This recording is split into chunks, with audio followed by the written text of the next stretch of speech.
today's video, ayan, gabi na kung mapapansin nyo, syempre, obvious naman, na bigla lang akong nag-crave sa samgyup na hindi ko malaman kung bakit. Andito tayo ngayon sa Nangka, Marikina City dahil naghahanap ako ng makakainan.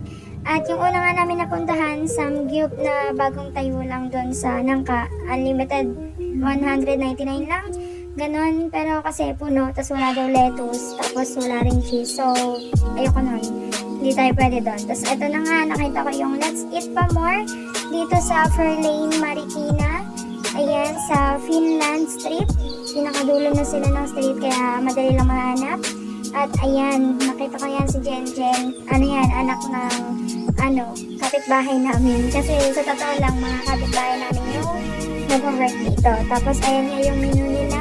Ayan. Napakarami nilang pagpipilian.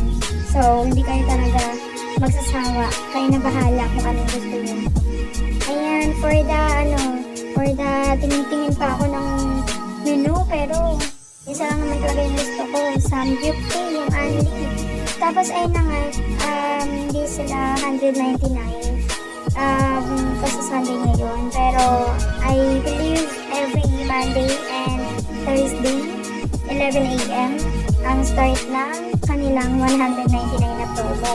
So ayan, as usual sa mga unlimited na kainan talaga, no leftover para syempre gusto mo yan, i-ani ka. Tapos ayan, sobrang ganda rin kasi merong duyan, ma-enjoy yung mga bata if ever meron kayong kasama ng mga kids para habang naghihintay.